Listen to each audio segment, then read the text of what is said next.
Hello and welcome to Now You Know. These are my top 7 picks from Leonardo da Vinci's inventions. Number 7. The self-propelled cart. The self-propelled cart was one of the many inventions that Leonardo created dealing with locomotion and transportation. Leonardo's cart was powered by coiled springs, and it also featured steering and brake capabilities. When the brake was released, the car would propel forward. Da Vinci's cart design was so ahead of its time that its exact workings baffled scholars until late in the 20th century. But in 2006, Italy's Institute and Museum of the History of Science in Florence built a working model based on Da Vinci's design, and, to the surprise of many, the cart actually worked. Number 6. The machine gun. The way Leonardo da Vinci saw it, the problem with the cannons of the time was that they took far too long to load.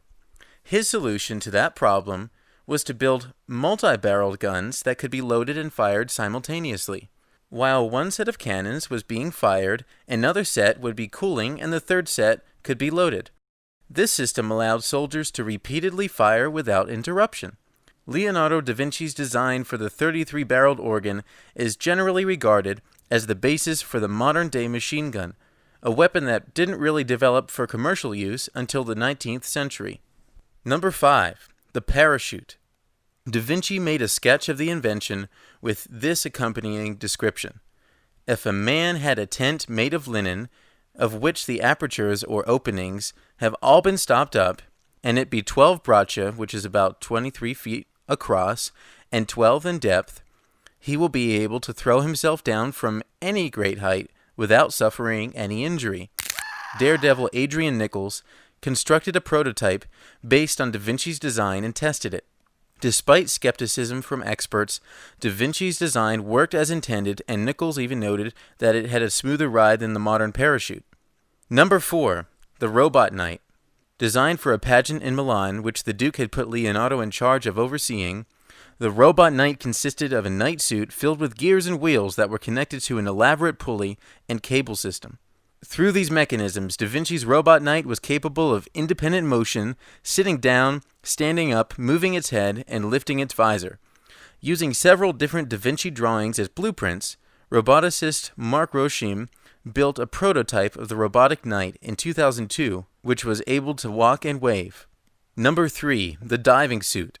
Originally designed as a way of warding off invading ships, Da Vinci's diving suit would allow men to engage in a little underwater sabotage by cutting holes in the bottom of the enemy's hull. The leather diving suit was equipped with a bag-like mask that went over the diver's head.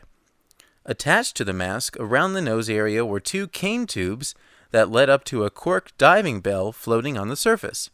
Unfortunately, the design, complete with breathing hose and glass goggles, wasn't needed at the time, and would only find itself submerged in planning stages. Number 2. The armored tank. The precursor to the modern tank, Leonardo da Vinci's armored car invention was capable of moving in any direction and was equipped with a large number of weapons. The platform was covered by a large protective cover reinforced with metal plates, which was to be slanted to better deflect enemy fire.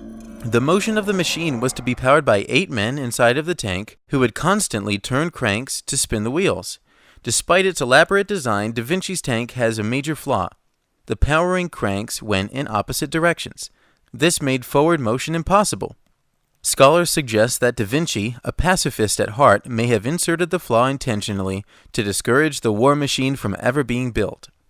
And number 1. The flying machine.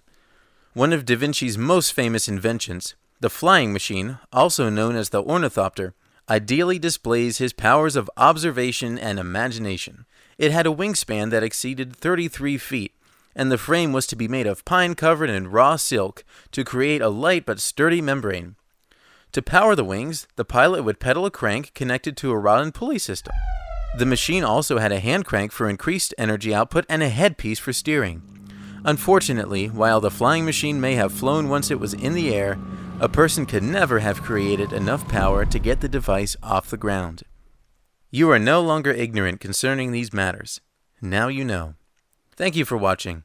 If you liked this video, consider checking out my video on the Da Vinci painting that affects your life today.